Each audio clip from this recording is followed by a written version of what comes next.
अस्सलाम वालेकुम दोस्तों, मैं हाँ तुहाडा वीर जैन ते आ ला लो आ बुर्री मज विच डिग पई। आ बुर्री मज ओए नका वग पैना फे ओए निकलिया बाहर रब दा वास्ता। हेलो ओए ओए बाहर निकल नका वगड़ना पैना वा बब्बू।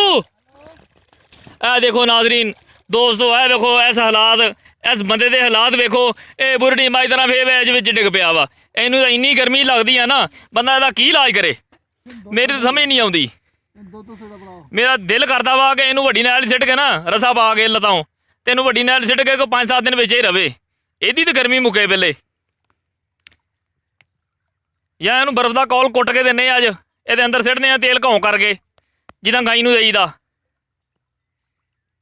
ये अंदर तो ठंड पवे। ए देखो दोस्तों इस बंदे दे हालात, आपां इहदे नाल की कर सकते हैं।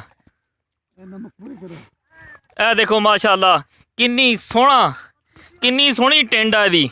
माशाअल्लाह किन्ना नूरानी चेहरा देखो, ऐ लमा पिया ना। ए देखो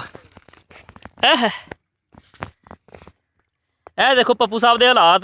पप्पू साहब अपना नूरानी चेहरा ऐनू करो यारा। हेलो तू की डड्डू तला टू टू टू टू करनी लई विच। हेलो चलो ठीक है दोस्तों, आप मिलांगे अगली वीडियो च। हुण बुढ़ी वंज नहा रही आ, ये अज देखते हैं की बनता वा। ओके जी अल्लाह हाफिज। मेरे चैनल नू सबसक्राइब करो, मेरी वीडियो नू लाइक करो। ओके जी अल्लाह हाफिज भी मान ला।